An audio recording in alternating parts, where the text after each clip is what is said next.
Croeso sianel Blaid Llwyd.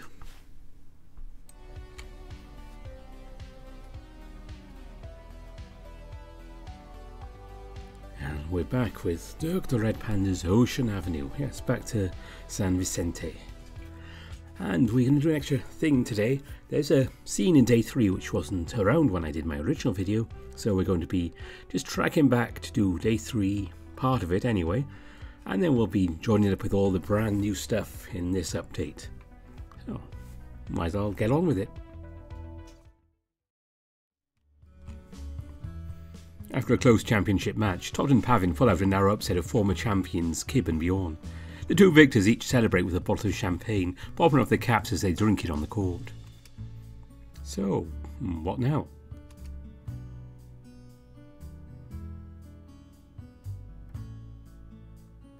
Oh, I don't know. What is there to do? We live in the middle of a city. There's something we can do. Oh, how about... Ah! Huh? Holy shit, that scared me. Where did that come from? Are you okay? Yeah, just didn't expect that. Who's... Baby is crying. Oh, we got a few neighbours with young kids. You mean babies? Well, a baby counts as a kid, right? I didn't write the rules. Not like there are any to begin with. But yeah, apartments 1 and 4 both have babies. I think apartments 4 are older though, so I don't hear them as much. Aren't we lucky? I can hear what I assume to be a baby making more noises, varying from crying to loud, playful shrieks. Well, that's something you get used to the more you live in an apartment. You'll see me when I first moved in here. I was this close to checking in on them a few times. That's annoying as hell. Well, when I was back at home, my parents kept me on my toes with their alarms and stuff, so at least I wasn't too freaked out by it. That's a relief. I'm not that good with sudden outbursts like that, so don't be shocked if I get a bit flinchy. Oh, no worries, man. I get it. Our chat seemed to drop at this point, so we finish up our lunches. I offer to wash the dishes, but Marcus snags my plate from me and starts working at the sink before I get a chance to intervene. Within a minute, he's back in his chair. He opens up his laptop and starts to work on something. What's that you're working on? Oh, it's for school. I have to do a lab on our coastal composition. Sounds fun to me. You don't even know. Marcus keeps typing away, switching from window to window to look at various findings. Why'd you have to describe the rocks like that? Believe me, if I fully got what I was doing, I would tell you. I can relate that with some of my classes. He finishes typing a sentence, then copies a reference into a citation format inside, pasting it at the bottom of his paper. What is your major exactly? Physical geography with an ocean science emphasis. Didn't know you're that into the ocean. I'm not really into it. It was the best option out of all the other emphases. Emphases? Yeah, however you say it. I found the ocean to be an interesting thing to map, especially with how broad it is compared to the land. Millions of people have already mapped that stuff out. I just know how to follow their instructions. No wonder you're so good with directions. Yeah. Marcus quietly laughs to himself for a second. I can remember that stuff easily, but it isn't as open-ended as the sea, I guess you can say. It makes sense to me. There's more out there and a lot more exciting freedom to roam there than the inland. Don't get me wrong, I do like being around a city like this, but if it weren't for the ocean I'd be bored as hell. Tell me about it. I can never see myself leaving the coast, could you? Nah. Not like I'm trying to flex the coast or anything, but it's what I grew up on. I'd feel suffocated if I didn't have access to the ocean. Guess you can say I'm like a fish in that sense. Well, it's too bad my family isn't as fond of it, or this state in general. Why'd they even move out here in the first place then? My dad's football team. He got drafted to El Diamante when he went pro. He decided he'd settle here once he got work for the force. You don't sound too fond of that. Oh no, I'm happy he came out here. I don't know if I'd even have been born otherwise. I'm not too fond of football, personally. Huh? You never told me that after all these years. I just thought you didn't make the cut. Well, I don't want to talk about it. Oh, sorry. Oh, don't need to apologise. It takes him a second, but Marcus resumes working on his assignment. He continues to look for articles while I sit back and relax on my phone. Hold on. Doesn't school start tomorrow? Why are you doing homework? School doesn't start until tomorrow. My dumb professor wanted us to come prepared with materials for the first lecture. Sounds like one of those stupid English professors that assigns you summer reading. Well, tell me about it. I was this close to dropping the class, for I reasoned her lecture was the only one offered for this course. So you had no other choice. Yep. He keeps hammering away on the computer, compiling even more of his paper. I would make more small talk, but I don't want to make this any more painful than it already is for the poor guy. I head back to my bedroom. With nothing else to do, I start playing a game on my computer. Nothing like a good sandbox game. It's always cathartic for me to build up these imaginary cities. Makes for a fun, idealistic world I could see myself in. I still wonder about that beach league Marcus played in. Will they isolate you if you can't find someone to play with? I know Marcus is here for me, but if he has someone else in mind, I don't want to ruin his fun. You weren't good enough for him anyway. Right, I'm nothing special. I'm not tall or strong. My passing isn't even that good. Short people are supposed to be good at passing. What I have going for me is Marcus. Without him I'd be a wandering loner on these grounds. I'm so pathetic. Come in. Yeah, I was wondering if you want to go into town with me after I get this homework done. Yeah, sure. Cool, talk to you later. See ya. Marcus slowly closes the door, leaving me to ponder the next few hours alone. Let's see what this Courageous Paradise game is all about. Here it's got some hunky boys. A few hours later. Is he still working on the assignment? It's 7:15. Normally when I write something, it only takes me a couple of hours and at least 2 energy drinks. Some of us are built differently, I guess. Maybe I should check in on him. Like a good housemate. I leave my room and see Marcus still chipping away at his assignment. Evan, what's up? How did you even... I have ears, you know. And a sixth sense, goddamn. Well, it doesn't take a sixth sense to notice a nearby door closing. Oh, really? Oh, yes, really. Just like I can tell when our neighbours are coming and going. You really need to let people have their privacy. I didn't build this place. It's not my fault the walls are so thin. You might have a point. What? It's a true statement. You're not as sneaky as you think you are. Oh, come on. It's all I have going for me. Raccoons are supposed to be sneaky. Well, I'm sorry to say, but I don't think you have that talent.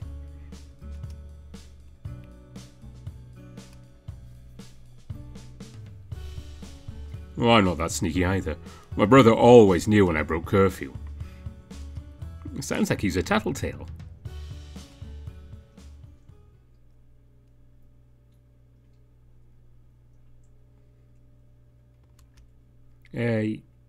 Goody two-shoes, you could say?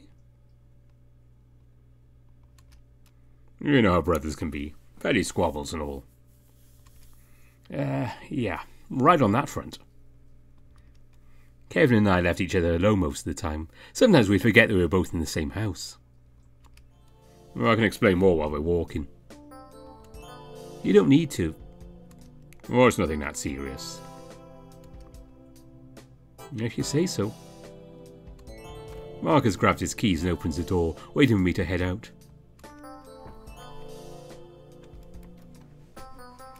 Remember how Trev was on the football team? Yeah? Of course I do. That's all I knew about him. He always brought his teammates over after their games. But they weren't the most, should I say, popular guys on the team. The popular ones thought Trev would narc to our dad about their activities, so he never got invited to their stuff. That's pretty rude. Oh, seriously, football guys can be petty. He had a pretty strong clique at our school. Hardly anyone outside the popular kids interacted with them. Yeah, tried waving to him once in passing. He acted like I didn't exist, on purpose. We're even the lowest on the totem pole were above the commoners. Marcus air quotes. I only saw him when they picked Marcus up, and even then he never spoke to me, other than mentioning he was Marcus's brother. I'm so glad college isn't like that. He closes the front gate and we head towards the crosswalk.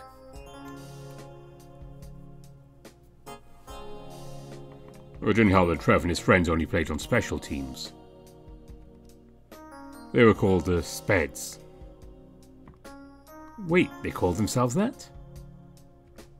The teammates stuffed them that. When I told my friend George about it, he was shocked they were called something so derogatory. Why is that? Well, said he was ableist, that they were being called mentally handicapped. Holy shit, dude. If I'd known better, I'd have even knocked on them to my dad. Marcus puts his hands in his pockets, head drooping a little as we continue to walk.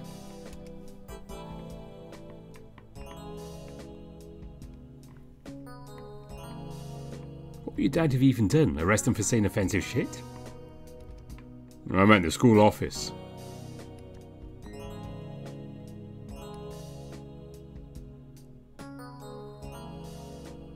I'm sorry, Evan. I shouldn't get mad at you when I brought up the subject. You're good, man. It doesn't justify my actions. You're really taking it personally. You're recalling a rough patch, that's all. I haven't even told you about the worst part. This is why I quit football. When I started high school, Trev was insistent on me joining the team. We thought it'd boost both of our reputations and get him out of the name-calling. I wasn't that hyped about football. My dad always thought I'd be a good fix. I was like him. Pretty hard to live up to your dad's past as a pro when you don't even care about the sport. I can only imagine. I'm sure he meant physically, because I was his biological son. But yeah, the first day of tryouts came and it was hell. Like, yeah, they call it Hell Week because they have 2 practices each day. I wasn't built for that kind of stuff. The shoving, the colliding, the tackling. God, I hated all of it. I bet I would have done worse. Pretty sure I'd have died on the spot from being trucked by a lineman. I was about to call Mom for a ride home after the first practice until Trevor reminded me about the second practice. Nearly knocked the phone out of my hand when I turned it on. Oh no. Oh no is right. The second practice was even worse. We were assigned position groups by the end of the day and I was put with the linebackers. I didn't want to come back the next day, but Trevor was on my tail the next morning. He made sure I woke up on time, had breakfast and left with him and Mom on time. After our warm-ups, our group went straight into tackling drills. My heart was hammering in my chest. I was out of breath before it even started. Suffice to say, that day didn't go well either. I was bombarded by the coach for not trying hard enough. The cycle repeated itself the next 3 days. By the end of the week I was worn out. Could barely form a sentence when players talked to me during water breaks. Well, very few we had. The final afternoon we got mixed in with the other position groups for team drills. When I was thrown in they set me up against Darius Ibori. They're starting running back for Huffrin. Back when we were both freshmen. I got annihilated. It was one of those drills where you had to face a ball carrier one-on-one and take them down before they passed you. My final rep, I lined everything perfectly, but he steamrolled me over. When my head hit the ground, I was done for. Oh no. I had to be carried off the field.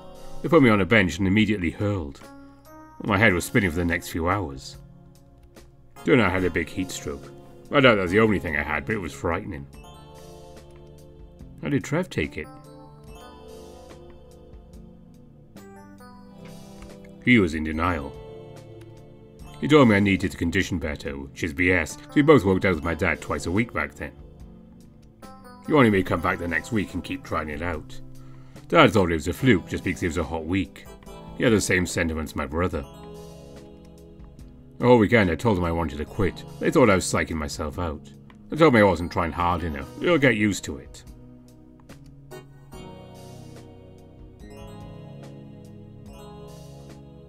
It took a lot of coaxing. I finally got them off my case and quit the team on Monday. I mentioned all of that because Trev still holds it against me. He started getting more and more on my case whenever I did something that got out of line. At the time I hit that angsty stage of puberty where I didn't want to be around my family. After sunset I would go for a walk by myself and stay out for as long as I could.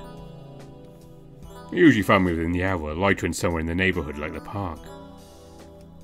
We both had curfews. My brothers went away by 10th grade while mine stuck throughout high school. Once the school year and of course the football season started, he brought those special teams guys over to hang out. It was so annoying. They went out of their way to pick on me. Trev started calling me Meek Mark and it caught on with the whole group. They'd mimic me by mumbling incoherently in a deep voice. They ignored my request until I raised my voice. Even then they would tell me to speak up. I can see why he'd leave the house. I never had any proactive bullies, but they were the closest thing to them. Are you sure they weren't? The crosswalk sign interrupts our conversation, sounding off for to go while flashing the walking signal. We reach the entrance for City Plaza. At first I kept trying to go for a walk, but that didn't last long. I kept getting caught and grounded. Eventually Trev and his teammates were given implied responsibility over me, making sure I didn't break curfew. It became their running gag to go out and patrol for me. They called themselves the Curfew Cops. Ew. Boy, did that age well. That's why they're always on my case. Yeah, I was wondering why I always had to leave so abruptly. Well, believe me, I never planned out their pickup times. How does it feel to have your own curfew now?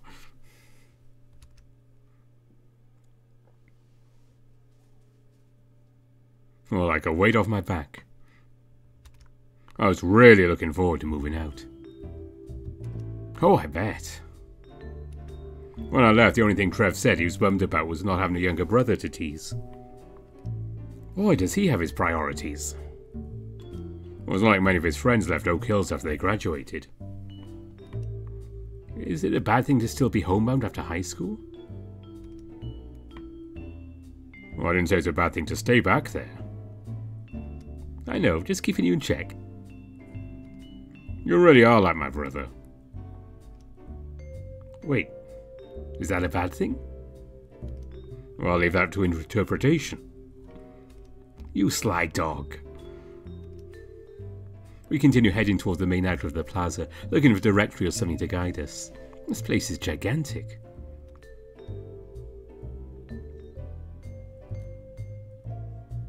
Marcus? Yeah? This isn't a map. But it is pretty cool, right? Sure, I guess. I didn't think Marcus was the musical type. What are those things? Wind chimes? They wouldn't be bolted in if they were wind chimes. Good point. They look like miniature piano organs. But where's the piano? I don't know, man. What the heck is this thing? Well, I'm glad you asked. Kenny told me at the end of last year. It's a big xylophone thing you can actually play. Really? Uh-huh. See that wand-looking thing dangling off the bottom? I noticed a xylophone stick hovering below the center of the instrument. Yeah, do you use that to play it? You got it. Want to give it a try? Sure. I take the stick and give it a good old smack. Isn't it supposed to make noise when I hit it? Well, yeah, if you hit it way too hard. All you need is a kind tap. Here, let me show you. I hand Marcus the wand. He gently taps the bar I was trying to hit. That's awesome. You give me a little too much credit. I'm not a bull in a china. Sorry, I let the hometown stereotypes get the best of me. Why do people even say that about bulls? They aren't. You're fine, dude.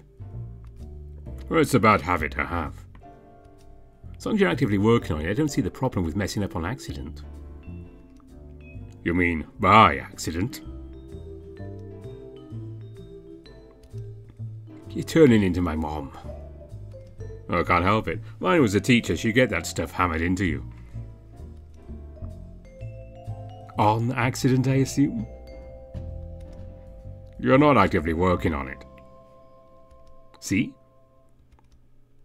I get a laugh out of the German Shepherd as he rolls his eyes playfully. So, should we find a place to eat then? It's a little past dinner time. Sure, I know a place that's subpar. Why would I want to go there? You didn't hear me right. I said a place that is subpar. Oh. We have a staple sub shop here next to campus called Subpar. Want to try it out? Sure. Marcus points me in the direction of the shop and I follow behind. The place is a nice little hole-in-the-wall type of restaurant with some pretty good sandwiches.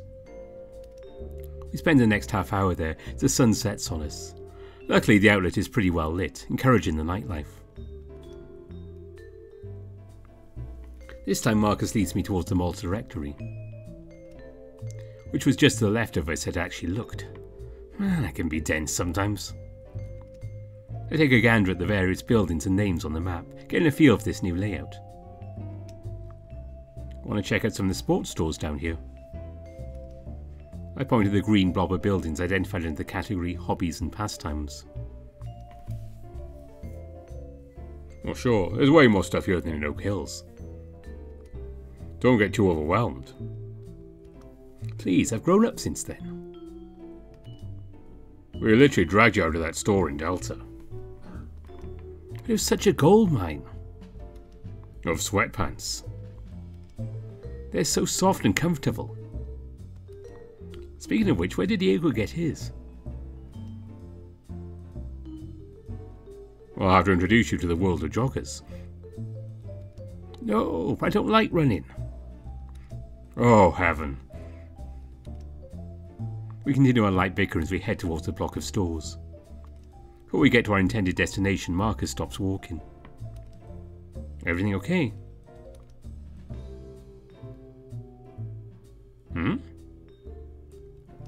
Yeah, is it okay if we stop by this store first? I walk back to where he'd stopped. Under pressure? Well, I'm just curious, that's all. Don't be ashamed of your indie stores. Hipsters would be beaming with pride at this discovery. I just want to see what's inside. I haven't been here before. You and me both. We head inside the store. We greeted an array of various unique clothes, designs and looks I'd never seen before in my life. Who makes this kind of stuff? Marcus leads me in the dust as he hops from display to display looking at each group of clothing. In the corner of the store I noticed a machine with two big metal slabs. I assume they close together like a sandwich. There's some pieces of equipment also located around the same area, such as a big printer, some sort of scanner and a work table with various scraps and tools on it. All of it looks like random machinery to me, no clue what they could be used for. Welcome to Under Pressure, how may I help?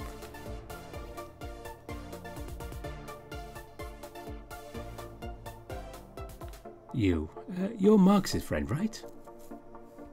Oh. I am. You were at Vic's party last night, right? Yep, I'm still alive. And so am I, fortunately. I'm impressed to see it. So, can I help you with anything? Actually, I'm here because of Marcus. I'm just wandering around. Oh? Is there anything he's looking for in particular? Not that I know of. The place caught his eye and he insisted on checking it out. I'm not sure why, but we could ask him. Yes, that makes two of us who have no clue what we're doing here. Don't you work here? I look at her shirt. She has a name tag on the opposite side. Yeah, but I only got hired a month ago, so I'm still learning the ropes. And I work mostly with customer services and checkouts. I'm not an expert on the products themselves. What is this place, if you don't mind me asking? Not at all, it's Ahem. We're a custom printing store that specialises in clothing. People come in here with their own graphics, have us design something for them. We print them onto blank items like shirts or jackets. Well, that's pretty cool. But why did Marcus want to come in here? We see him a few feet from us going through some shirts. Hey, Marcus.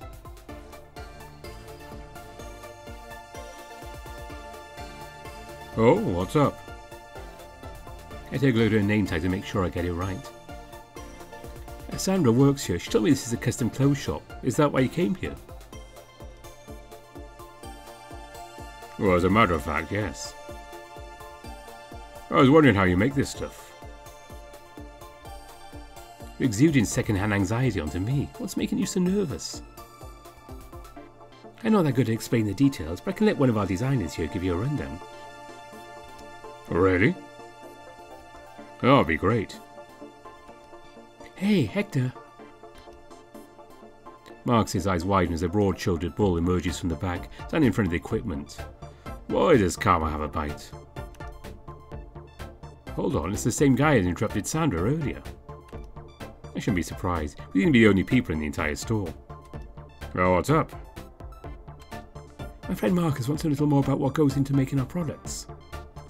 Sure, I can give him a tour. We're closing in half an hour and I don't have any more orders tonight. Follow me. The bull waves Marcus over. They head into the back room, leaving us by ourselves.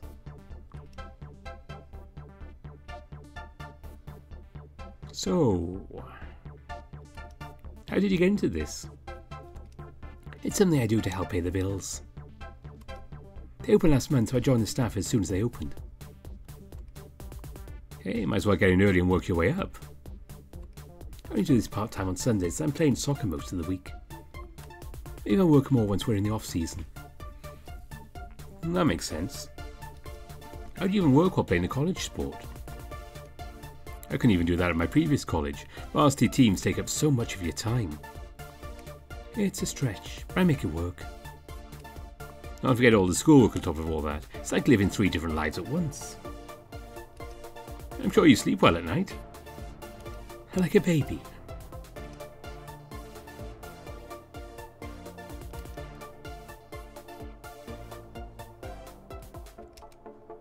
Anything you like about working here in particular?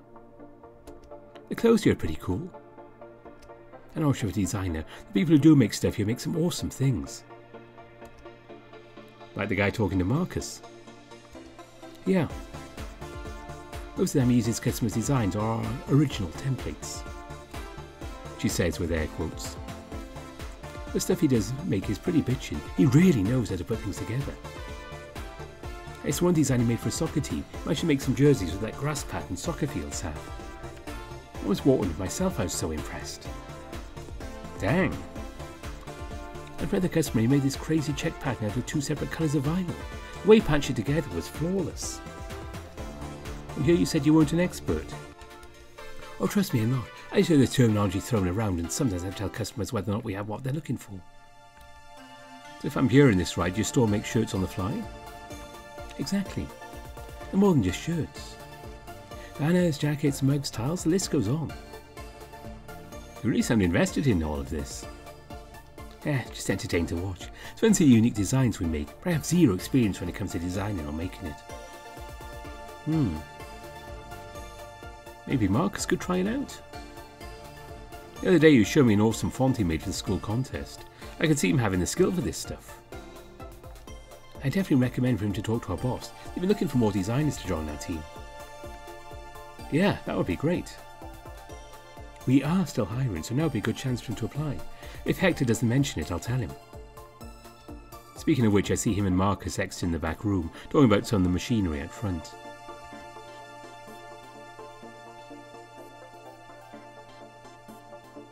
I'll let my boss know you're interested. You can come in or visit our website to apply. It's underpressuresv.com. Uh-huh. He types into his phone. Meanwhile, Hector starts to walk away. I'm going to start closing up shop.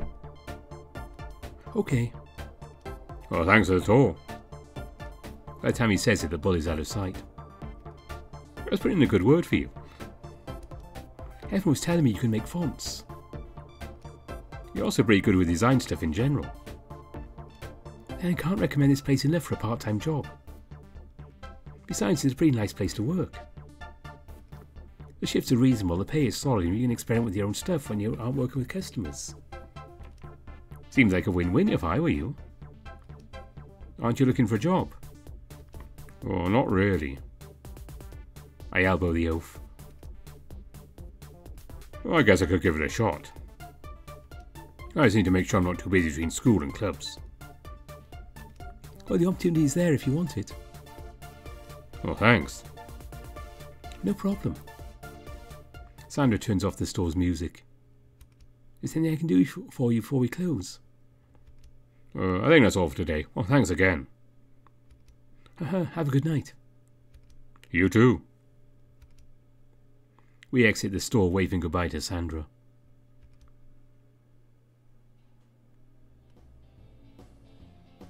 Well, sounds like you have a new place of interest. What? Well, I was just curious. Sure. You really think I could do this job? My stuff is amateur at best. The stuff Hector showed me was all professional. I'd have to major in graphic design in order to come close to working a job like that. But Sandra did say they were hiring. Doesn't seem like the bar is that high. They wanted me to apply, but maybe there'll be enough applicants more qualified than me to take the job. Well, it's just a hobby after all. And so is volleyball. Your point is? You don't need to be professional to try it out. Did they say you had to have a degree to apply? No. So why'd they encourage you to apply if you weren't qualified? You've got to give yourself some credit there. Plus they haven't even seen your work yet. Once they see that, I'm sure they'll be impressed. Maybe. Maybe not. I don't know, man. Never even designed clothing before. Who knows who'll be my fit? Dude. Give yourself some slack. Sometimes you just need to give it a shot. You won't know until you try. Well, I guess you're right. Well, it's not what I'm at school for. Well, mainly, at least. I'm majoring in geography, for crying out loud. It won't help my career path if I spend my time doing this. I collide into something massive. Did I just run into a wall? God, I am an idiot. It can't be. This wall is way too soft. Marcus sighs. How come we keep running into you?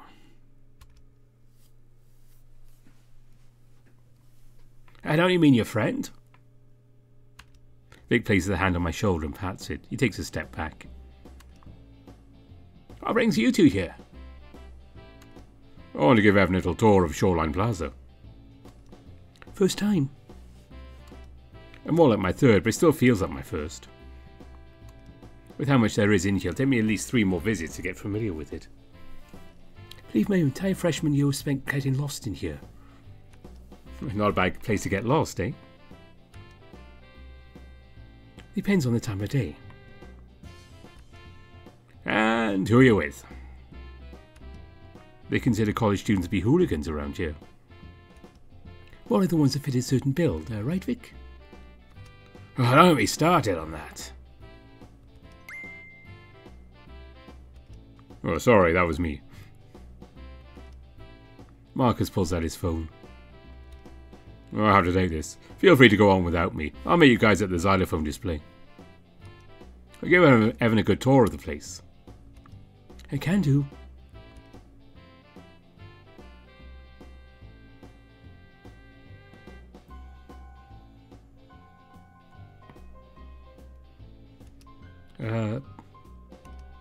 What have you seen so far?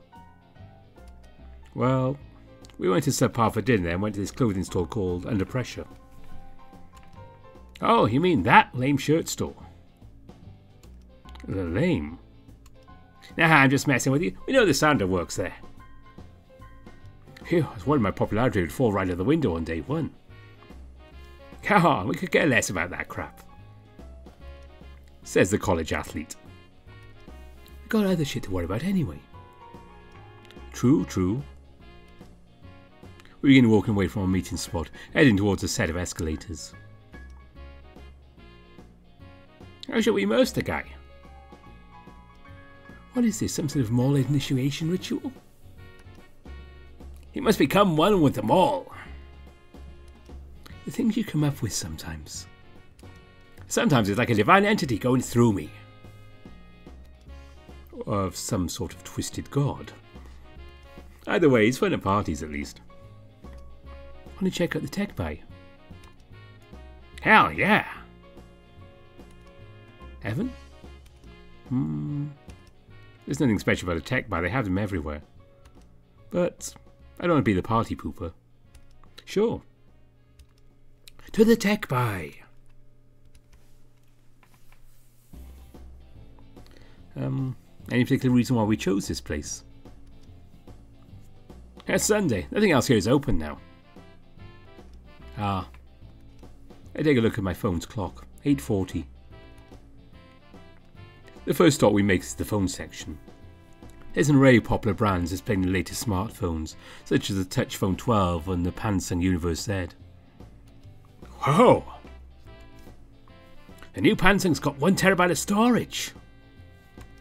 On a phone? That can't be right. Selma checks the description next to the display. Sure enough, Vic is right. Let me check the price tag. $1,000? Not shocking. I've got how much new phones are now. I still have my touch phone 8. I think it's going to go in on 3 years now. I got it as a graduation gift, so I don't remember how much it was then. Same here. Saved up for a year to get it. Only for this to happen. Vic pulls out his phone. There's a long crack going from the top left of the screen to the bottom right. Cracked he'd have to lose no bet to Diego. You know, that wasn't my intention. I threw it at the couch. You missed. No, I didn't. It bounced off. And hit the ground. Technically, I didn't miss. The hyena fake throws his phone at Selma, getting her to raise her arms in a half-hearted effort to protect herself. How about you, Selma? Me? What do you have? Just a crummy old touch phone 4. Whoa, those things still work? Evan, don't be rude. Some people like to keep things vintage. You'll become vintage if you don't shut up. Yeah, go on. I'd get something new if I could afford it. I've had this thing for like 5 years now. Originally it was my sister's before she handed it down to me. She had it for about as long. I'm the youngest of 5, so a lot of my stuff was handed down to me. I never could afford much to begin with. Dang, 5? That's also why it's so good living around guys. Yeah, I have 3 older brothers. They did not hold back. What do you mean by that? The most aggressive thing my siblings did to me was steal my leftovers. I still hold it against them. You know, roughhousing, name-calling, the occasional prank. I'm an expert now. Leave me, Evan. I tried putting soy sauce in a soda a month ago. Only did that shut you down, I also got you back. I'll never look at fruit punch the same way. Never again. Is Vic clenching his cheeks? Why don't you check out the computers over there? Yeah, let's do that. Thank God Marcus doesn't have a single mean bone in him. We stand around the phone for another minute or two before hearing a voice come over the speakers. Attention customers, we will be closing in 10 minutes. Please come to the checkout area if you have any final purchases to make. Have a good night and thank you for shopping at TechBuy. Guess we have to leave now. I guess so. We spend a minute going through the maze of various display sections, eventually making it to the store's exit. As I'm walking behind the two athletes, I overhear them talking about something I wouldn't have expected. School. How the capacitor be affected by the discharge of A20? Because A20 is parallel. If you flip the switch on for A20, you also tap into the capacitor on B14. That makes me curious. Why did you two choose electrical engineering? Excuse me? Like, what got you interested in this kind of stuff? Well, now that makes the question even harder. For me it isn't. And please give us the tragic backstory of Victor Benson. Dude, I'm not talking about that. Shoot, I meant your engineering stuff. I wasn't talking about your... Yeah, I get what you mean. I'll start with my uncle. When I was little. Can't imagine how long ago that was. He would bring over these various electronics he tinkered around with. Sometimes he didn't even bring anything over if a relative needed something fixed. Whatever I do is fix shit, is what he would say. Became a running punchline of his. He'd gather younglings like me and show us how he fixed the problem. Explain various electrical concepts like positive to negative, connecting paths to ground the works. I wasn't head over heels for it, but it's the only thing I could see myself majoring in. My main plan is to go pro in volleyball. Indoor or beach? Huh? Vic scratches his head. Are you trying to make a pro club team or play in the NBVL? Oh! Indoor for sure. I didn't think you could go pro in beach. Many people have, like Dalcaster, Pavin, Lubin. Oh, guys had other jobs to keep them afloat. Maybe they do, but it does make good money if you make your way through the ropes. I'd rather play indoor. Beach takes so much running and coordination. I just like to hit and block. You do realize you have to pass for indoor when you go back to serve, right? That's way easier. I mean, I'll keep doing it if I'm successful. Otherwise, I'm sticking with indoor. Fair enough. I finally match their pace and walk alongside them. Goes quiet for a second before Selma speaks up. My entry into engineering was more of a necessity than an inspiration. It sure as hell didn't want to keep working retail after high school, so I definitely wanted to get some kind of college degree. I started taking various physics courses in high school and joined a women's STEM club, which helped me find a direction. Also landed me some scholarships. And thank God for that. Between the five of us, my siblings and I don't have much in savings. Once we finish high school, we're pretty much on our own. If it wasn't my scholarships, I'm not sure I would even be here. Anyway, it's between this and mechanical engineering. After taking a few quarters, I narrowed it down to electrical. And yeah, that's my story. Well, nice. Have you considered going pro, like Vic? Going pro? Nah. There's way too little of a chance for me to make a professional soccer team. And there aren't that many women's teams to begin with, so I'm not banking on that. Hey, you're a star athlete. I'm sure you'd make a team, no problem. Compared to the girls at Los Ojos and Embridge, not a chance. Besides, getting to the WSL is a crapshoot. Don't count yourself out. I bet people are starting to take note of you after yesterday's game. And who knows? You might get an all-conference award this week. Not like one good week will keep me on the map. It could be a step in the right direction. Still too risky to put as my main focus. But it's nice to imagine. Now, close enough. I can see the xylophone display in the distance, along with Marcus standing a few feet away from it.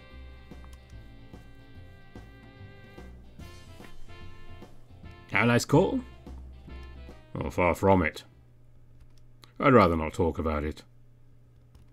You don't have to. That can't be good. I need to think of something to lighten the mood. Vic and Selma gave me a good tour of them all. Cool. Where did you take him? TechBuy. There's one of those in like every mall. It was Selma's idea. Everything's closed right now. Nothing's open this late on the Sunday night. Oh, true, true. We still had a good time visiting. Well, that's good. Maybe next time we can check out the arcade. Or Italia Bakery. That place makes the best cupcakes. I suppose their options are pretty organic. You're a health nut. Not by my own will. What are you looking at me for? I'm not responsible for this. Vic has a sensitive stomach. It's called IBS. Oh, there was someone we knew in high school who has that. Marcus nods to confirm my statement. That's nothing too bad. Just means I can't have things loaded with preservatives or wacky chemicals. Fair enough. Well, it sucks it's harder to find those healthier options here. American food has a reputation of being saturated and artificial. If I'm at a place I have to ask about MSG, they probably think I'm a purist. You are far from it. Anything wrong with that? The White Vixen shrugs. You seem to throw that caution to the wayside when drinking. Ah, come on, that stuff doesn't mess with me. It's the junky snacks that get to me. I usually stick to the pretzels and crackers at parties. Good to note. Your toilet will thank you later. Any more of that, I'll make our toilet regret it. Please don't threaten biological warfare on our house. It left me no other choice. Are you guys seriously reverting to potty humour? Irritable bowel syndrome is no laughing matter, Marcus. Oh, brother. The toilet talk goes on for another minute before we flush it out of our repertoire for the night. With nothing else to talk about, we give in to the silence and begin to leave. Oh, good luck with school tomorrow. Same to you guys.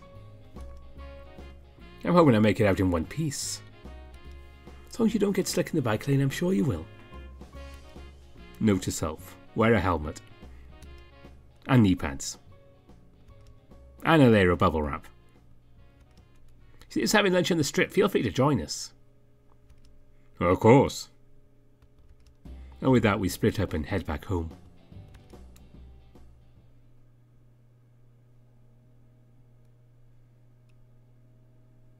The walk back is a lot more calm, albeit more ominous due to the dark alleys between each building.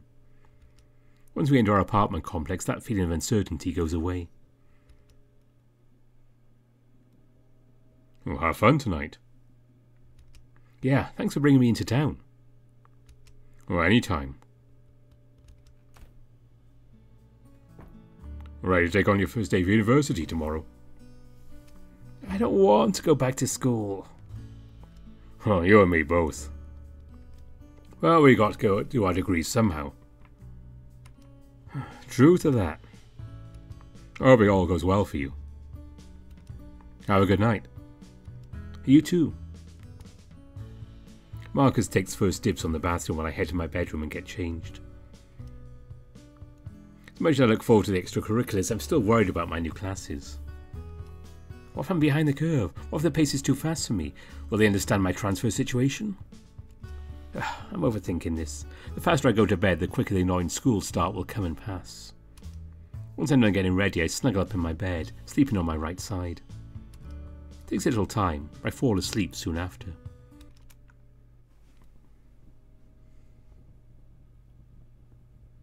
Saturday, September the 26th.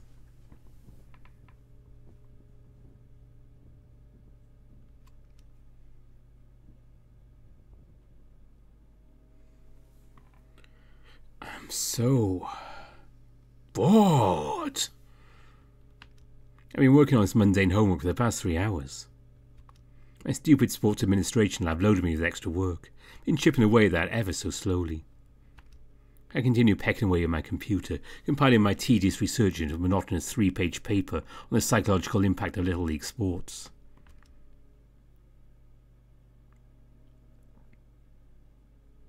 What you doing? Oh, I'm working on this boring sports admin lab. Oh. When you're ready, I'll tell you something. Okay. When parents put too much pressure upon their kids. Not only do they make their child associate sports with anxiety, they also strain familial bonds by connecting their parents to that same pressure. I sigh, slamming my laptop shut.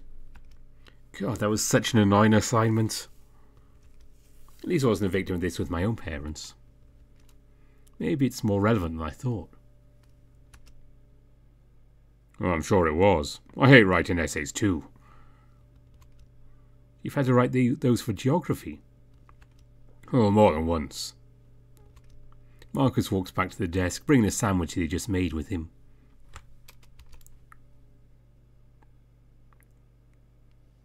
So, Roger pinged me about going to the beach today. He and a few other guys are playing Spikeball right now.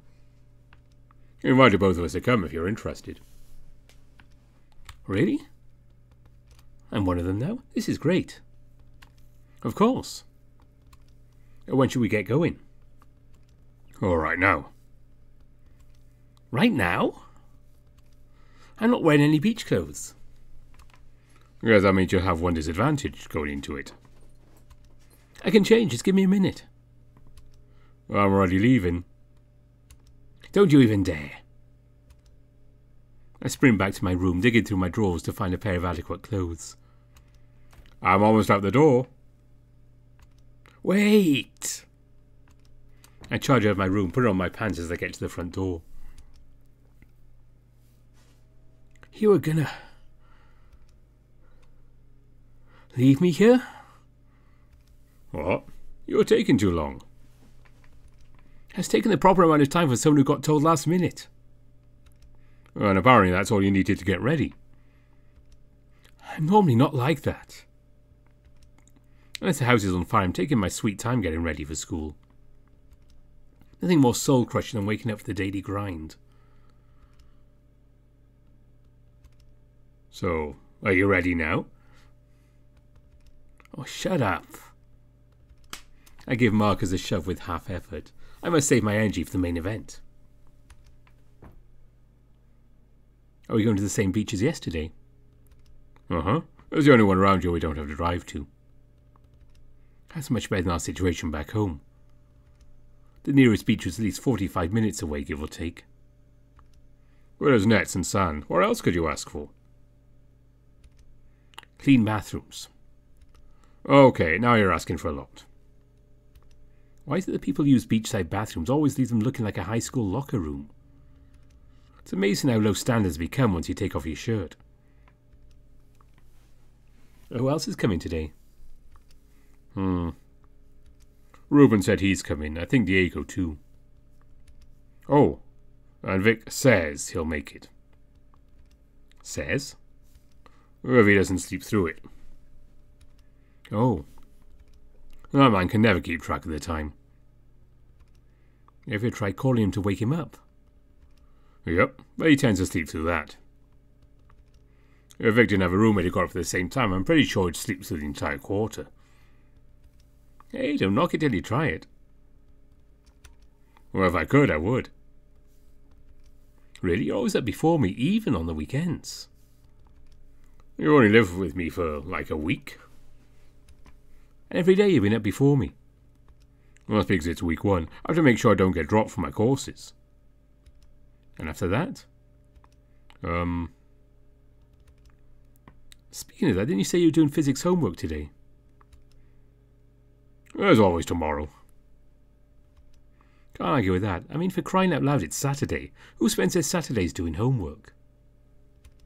Well, I didn't have anything fun planned for today. Fair point. As we enter the parking lot, we see a group of 3 guys hitting the ball around a ring covered in netting. What's up? Oh, glad to be back here again. Same. I know he's in volleyball, but I guess it'll have to suffice. You don't need an excuse for Spikeball. Unlike Vic, who needs one for being late. I mean, come on, we're the ones who woke the game last night. Roger points to himself and Reuben.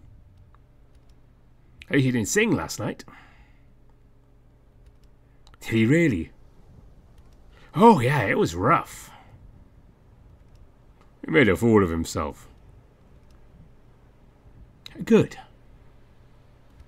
At least he's subjecting his karaoke skills to anyone besides our team. Rumour has it he used to have monthly karaoke nights before we joined. Whatever happened to that?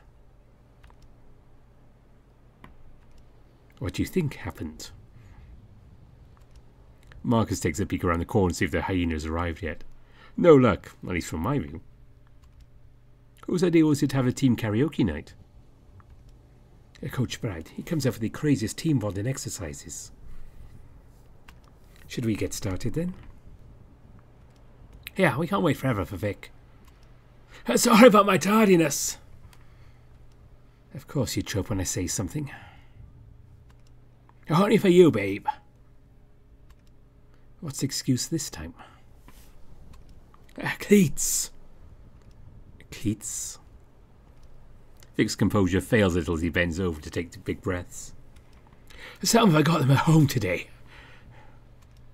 I had to run them over to the stadium just so she'd get them in time. The hyena weaves his body into our group, scooting between Marcus and Diego. You literally ran? I literally ran. Diego chuckles to himself softly. Yeah, that's funny. I saw Selma there when I visited Sandra earlier. And? She was putting her cleats on. I ran so fast that I time-travelled. Oh, sure you did. Oh, shut up, Marcus. At least Marcus gives him a pat on the back for trying.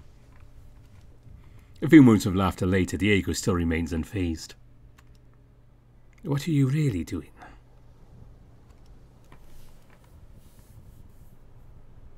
Something.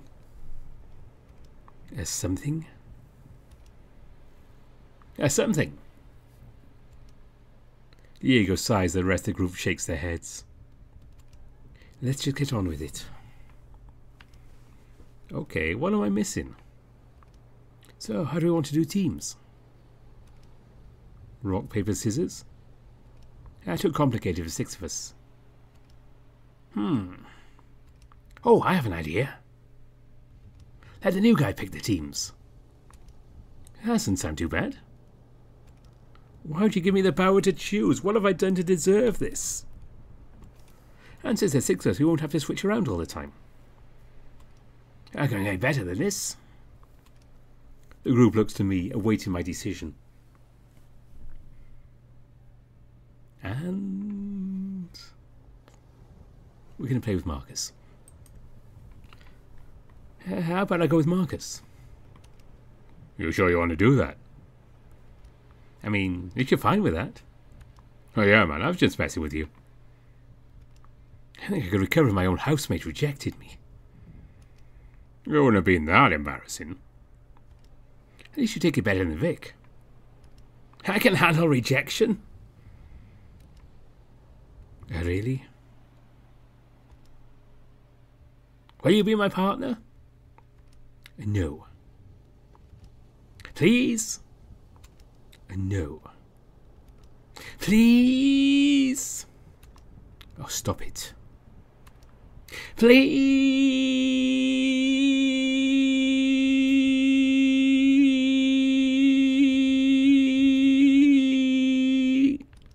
Yeah, Dios mío. Fine, just shut up. Yes. Marcus leans over to me. We'd have to deal with that if you never get rejected. Yes, that is me with Roger. What a shame that is. At least you don't have to deal with this bird brain. I love you too, buddy. Vic nearly knocks him over with his back pats. Roger and Reuben begin to look at each other a little more concerned than I expected. Watch it, Vic. He elbows the hyena in the stomach. We're left hanging for a few seconds, unsure what to do next. Let's get started then, shall we? Diego volunteers for him and Victor sit out the first game while the rest of us walk up to the circular net. So, I've never played this game before. How does it work? Well, before you serve, you and your partner need to start on the opposite side of us. Like this. The four of us move around the net with me being across from Ruben, Marcus across from Roger. Yep. Now, here comes the tricky part. Like volleyball, you have up to 3 touches between you and your teammate to get the ball over. Instead of going over the net, you want to hit the ball into the net by your 3rd touch. Once you do, then the other team has 3 contacts that bounce it off the net. Bounce. If the ball hits the rim, gets stuck in the net, or you miss it entirely, then the other team scores. That's how you get points in the game.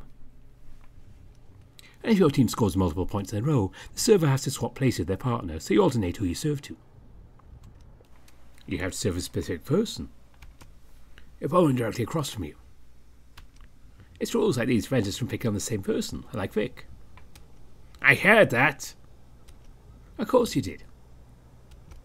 So that's pretty much it. The only thing is rotating every 7 points. We'll show you when you get there. Alright. I'm ready. Hold on there, bucko. Let's get some music going. So, who wants to play this stuff?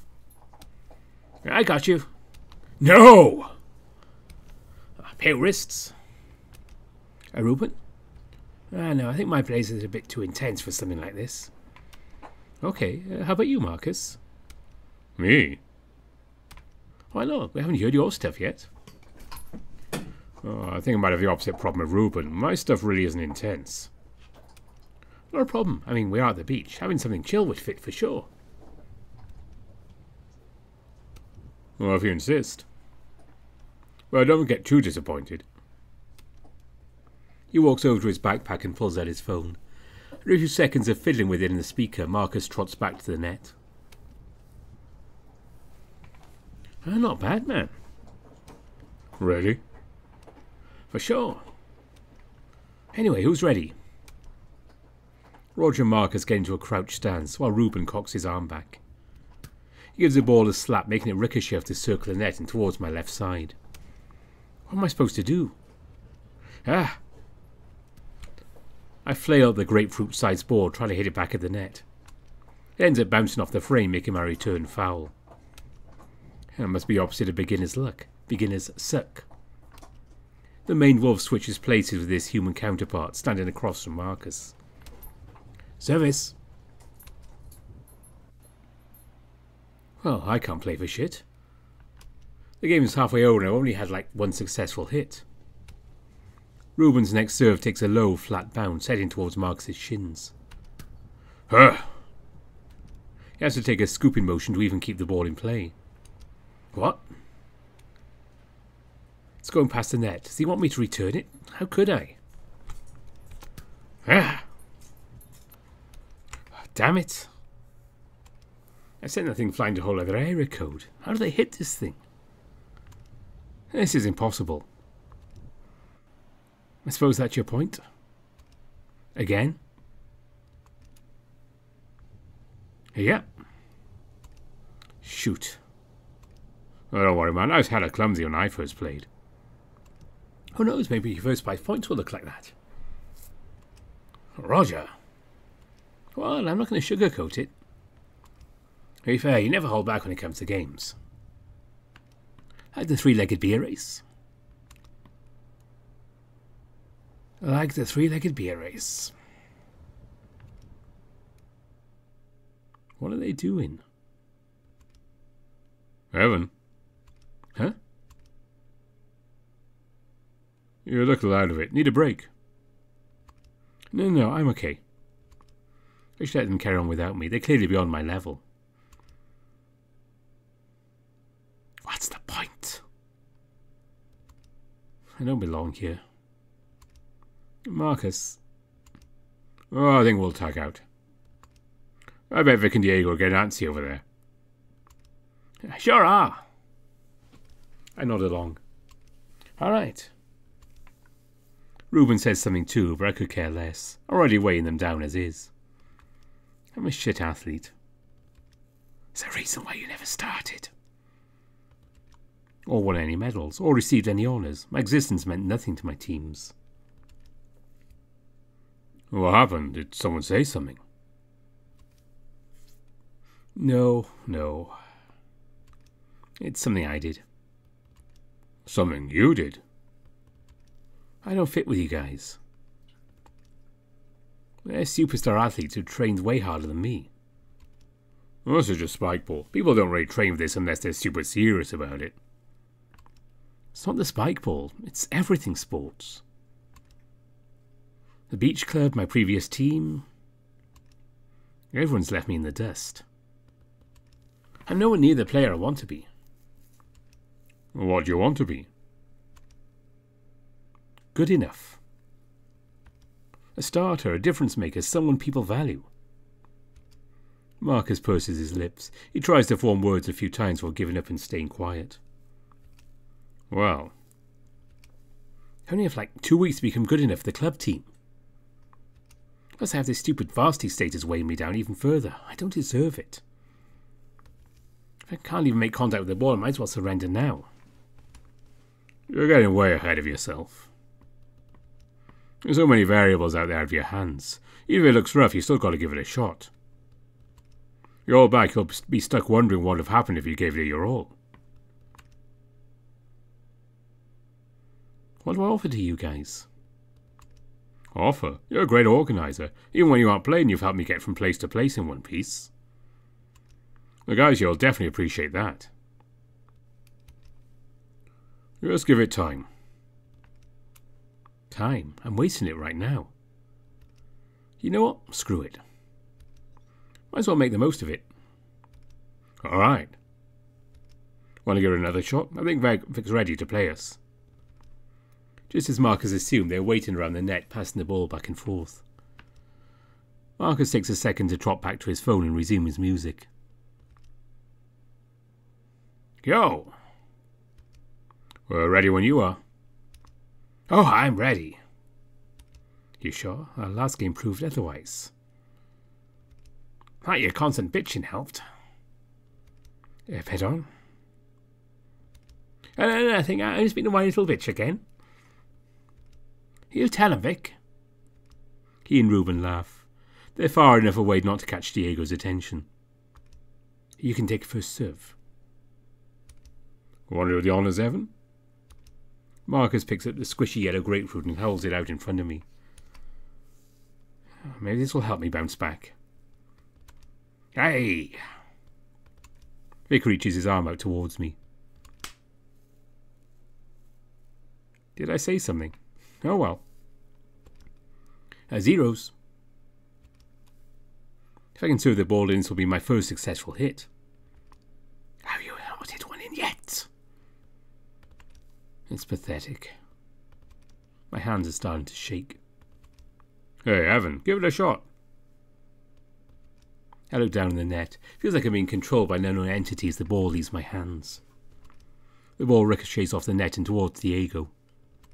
From there it all blends together. The only form of time now is whose turn it is to hit the ball.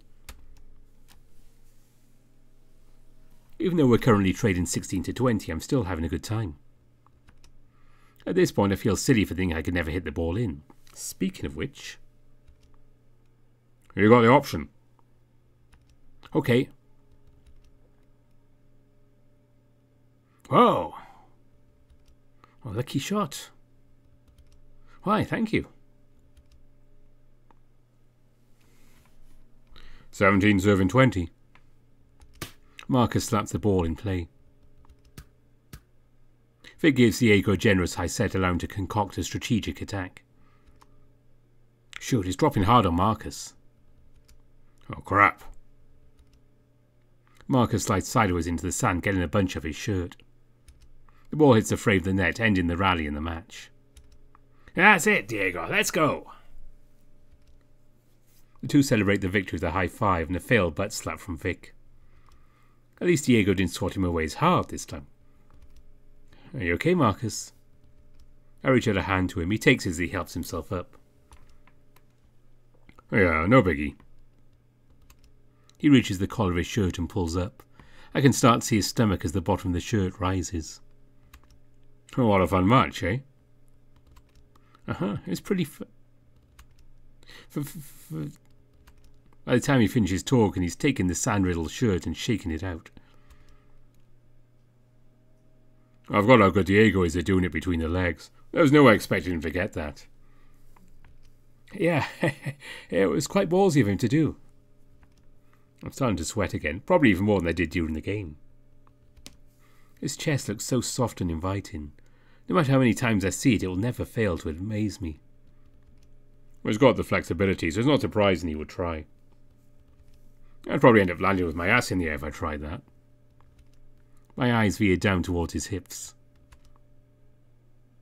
His quads are solid. I could wrap my legs around them like tree trunks. If there is a God, I owe them everything for letting me live with this man. What, this thing? Huh?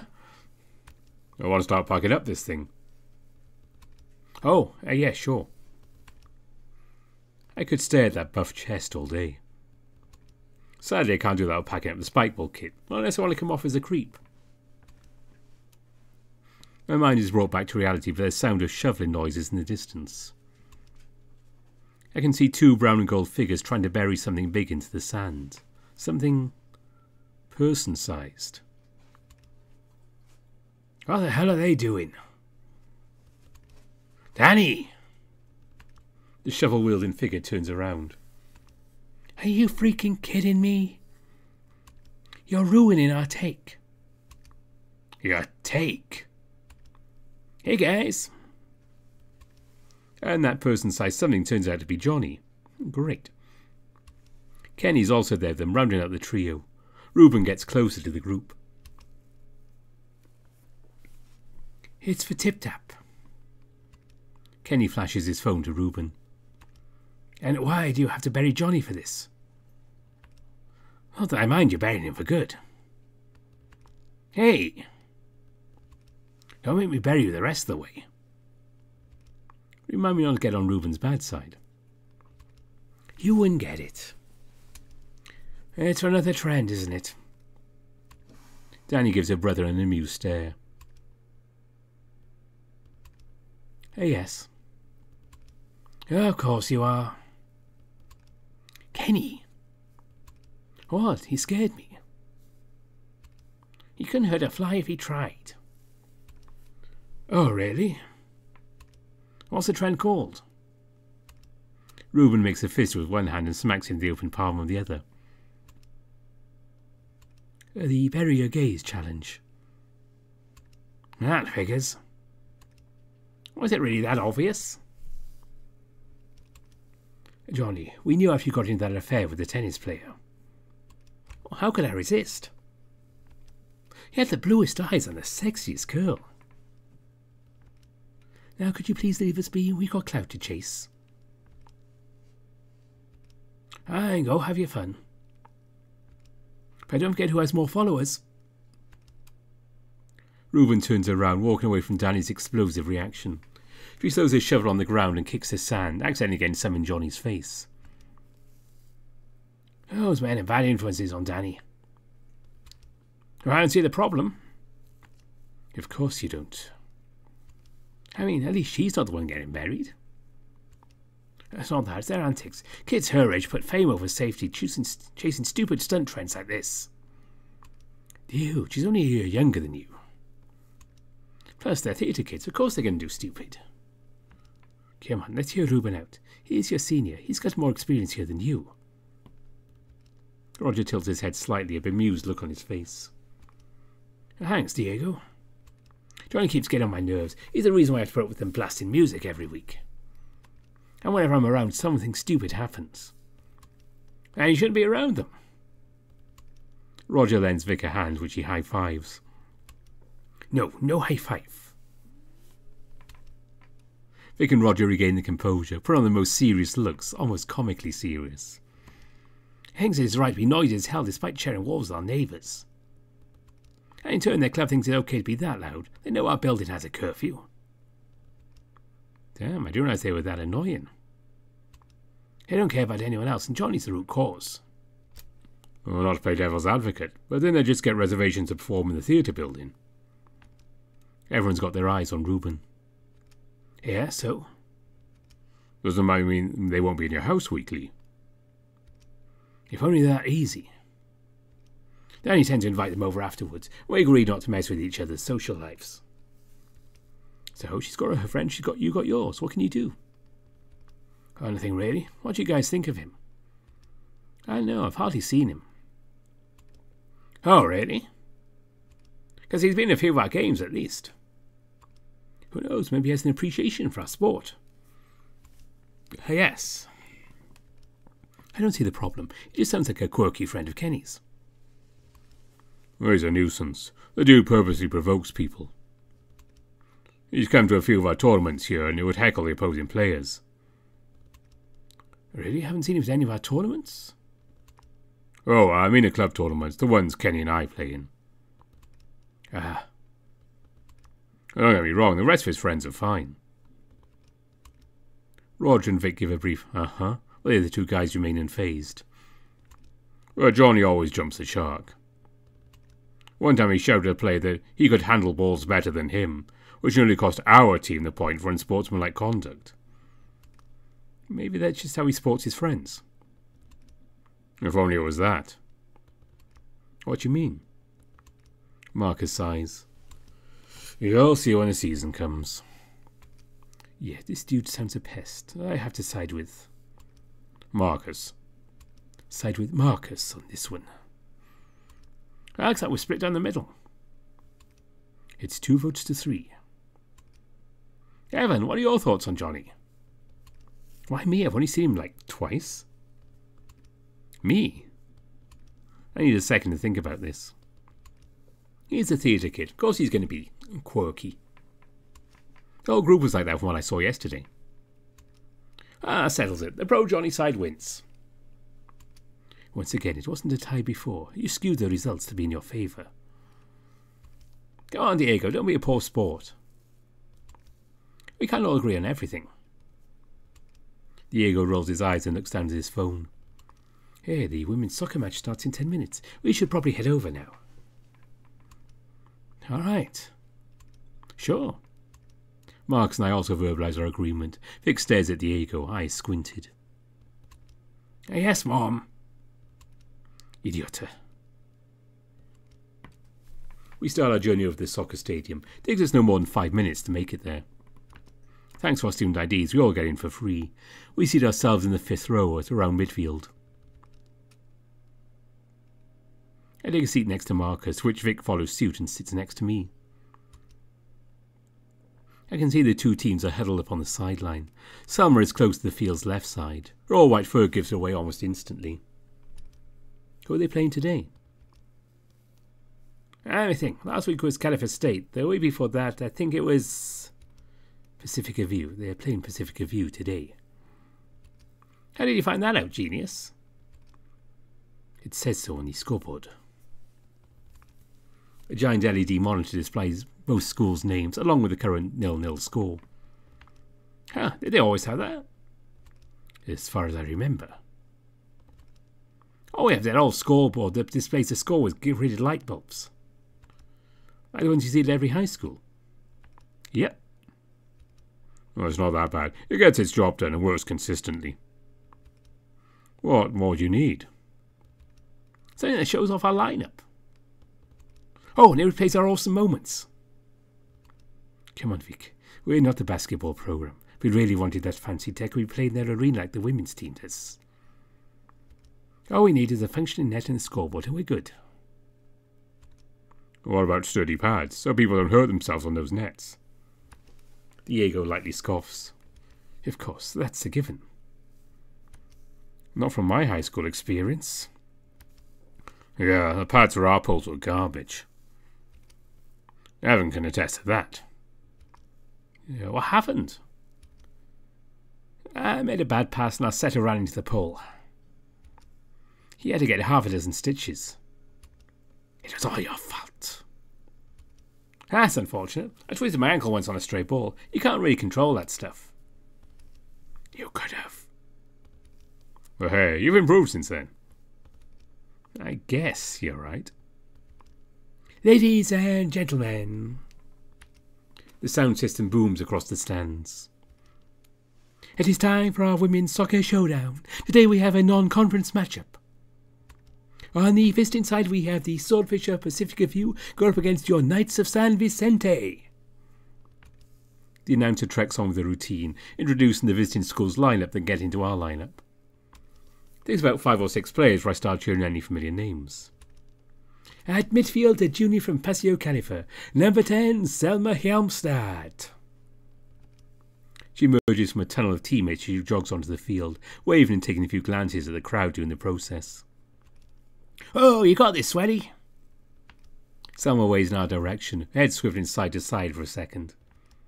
What is going on? I'm pretty sure she heard him. My ears are still ringing a little from Vic's booming voice. Here and get it. Okay. I'm confused. Is it just me? Marcus chuckles for a couple of seconds while answering. Oh yeah, for now. Selma continues his stride toward the middle of the field. The remaining starters are called, taking another minute or two to do so. The show starts here, a battle taking place over 2 45-minute halves. Let the match begin! One of the referees arrives at the field's centre circle, placing the game ball in the middle of it. As she backpedals, she holds a whistle up to her mouth, taking 10 paces back from the circle. A Pacifica View player taps the ball back to a teammate, taking off soon after. The field formation starts to shift as vocal commotion ensues. Watch your side, Del. A player from our team, donning number 19, backpedals diagonally, staying in line with the current ball handler. The two face off halfway between the middle circle and the big goalie box. The white-topped opponent's side steps our defender, sending the ball further down the field. It doesn't take long for the opposing defence to start breaching our box. The ball travels back to the centre of the field, the ball just outside the box. Come on, don't let up. Well, that was quick.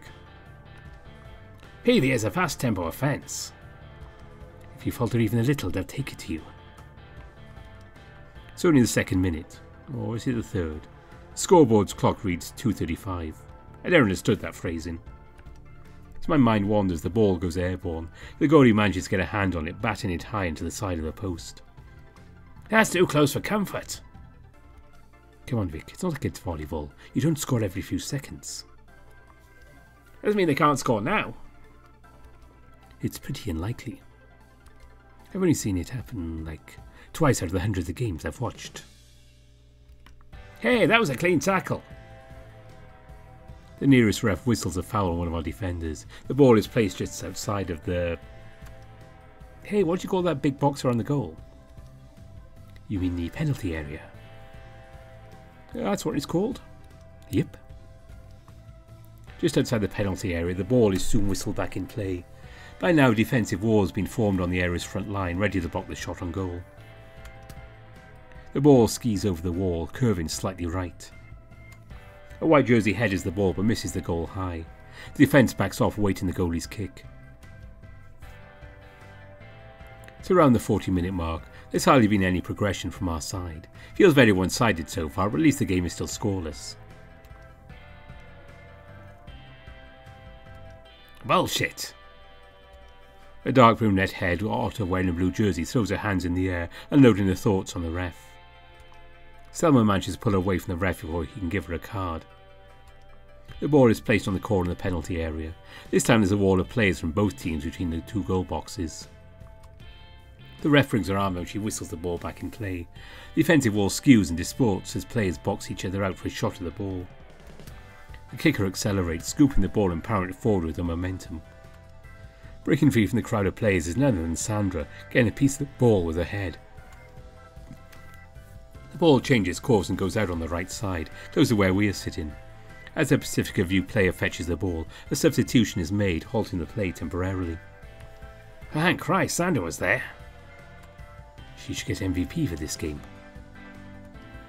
Selma's been the hero today. She blocked 2 shots on goal. How many has Sandra blocked? 1, but... Case in point. You're obviously skipping over the invariables. Sandra's pressure has limited their shots on goal. Which happened thanks to Selma. My girlfriend's better than yours. Our attention goes back to the game as soon as the whistle is blown. From the corner, the inbound pass is deflected, landing just outside the penalty area. One of our players gets to it, but soon loses as the opposing player gives a more than generous shove. Foul! No fucking way! Play resumes uninterrupted. I don't know how that push wasn't called. You're gonna call our touch, it's called theirs. What a disgrace. The ball makes crossing the penalty area again. They have a shot open. For a split second. That narrow opportunity closes as Sandra slides on the attempted shot, deflecting in Selma's direction. There we go. Let's go, girls! Selma is breaking away from the pack, ready to cross midfield any second now. Hey! As she crosses the plane, a defender catches her and trips her up. Foul! Where's the foul? Yeah, that's a stupid. Nice, but Sperando. They didn't call that? Unbelievable. Are you serious? She's fucking over our season. That ref's got shit for brains. Marcus gets up and starts leaving his seat. Where are you going? Oh, sorry, dude. I think I have a migraine. I'm gonna go home and rest. Damn, man. Need me to come with you? Ah, that's fine. Call me if you need help getting back. Okay. Marcus makes his way out of our row and exits the stands. Guess that leaves me with Vic and his pals. By the time Marcus is out of my sight, the ball has progressed deep into our opponent's territory. Maybe we finally have a shot. This is it, I can feel it.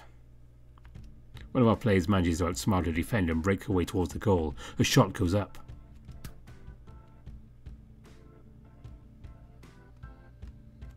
And gets deflected.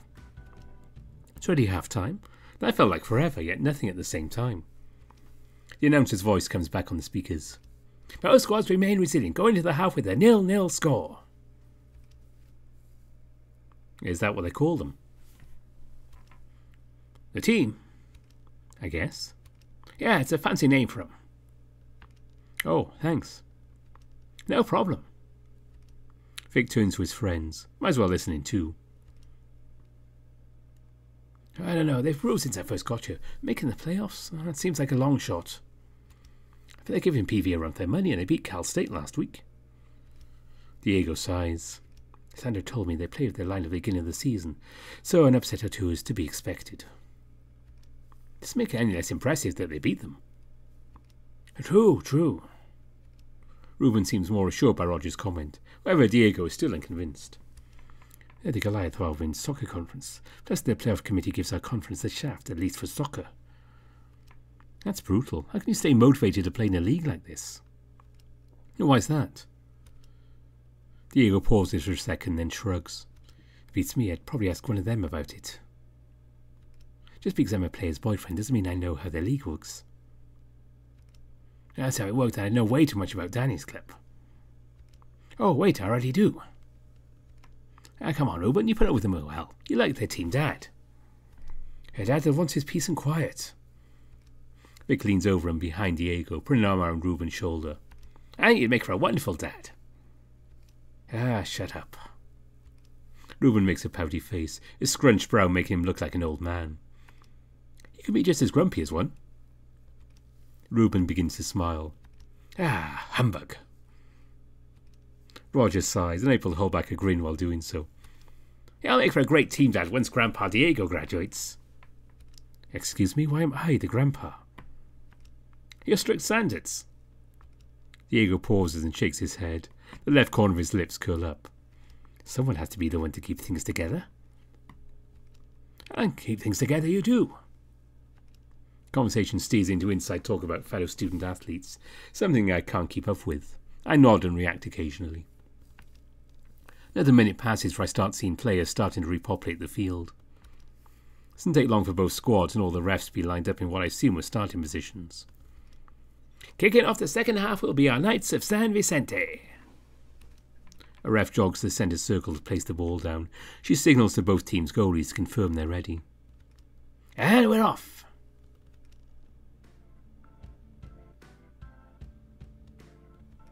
A blonde human from San Vicente passes the ball backward into a teammate at centre field. A duel between two opposing players begins. The San Vicente player takes a stab right, advancing the ball downfield. However, the defender cuts her off, halting her progress. The ball handler can only move forward 1 more yard for losing the ball to Pacifica View's pressing defender. She pushes the ball a few feet back for the steal. The powerful kick leaves her open. She crosses midfield. The first player she encounters is Selma. The Pacifica View player makes an attempt to her left. Selma immediately cuts her off. Selma's slide knocks the ball loose from an opponent, sending it in an open field. Go down, go down! Sandra shouts to a nearby teammate. She claims the ball. She boots the ball deep down the field to one of his players. Great work, Sandra. Diego shouts proudly. The other guys start cheering and hollering. The momentum shifts our way. Selma gets up from a slide tackle and starts running down the field. She's been bolting down 100%. She's given at least 70. Another San Vicente player receives the ball in the opponent's half and beats out a defender, getting closer to the penalty area.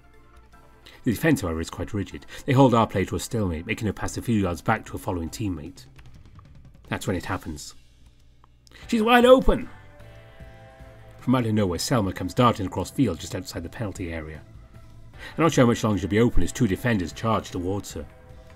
The ball goes airborne and lands several feet away from Selma, bouncing twice before coming within her reach. Come on! Selma gains control of it. She only has a second to take a shot if that's her goal. Selma lines up and punts it with the entire body, crouching on one knee in the process. The ball is wide left. A few more feet to the right and it had gone in. Ah, damn it! It was a good shot. Selma curls up, her hands on the back of her head while her arms cover her face. She shouts something, probably a curse word. A nearby teammate pats her on the back. Selma gets up, nods, then backpedals to midfield. Shoot, she did a great job getting open. Yeah. She's not going to let that one down. Most soccer players would be heartbroken after a shot like that, especially at a time like this. The final whistle is blown. Both squads meet at the sideline and line up for the typical sportsmanship high-fives given after every sports game. After a back-and-forth 90 minutes of play, we conclude tonight's match with a 0-0 draw. Thank you for attending and please drive home safely. No overtime. No, regular season doesn't have any. Dang.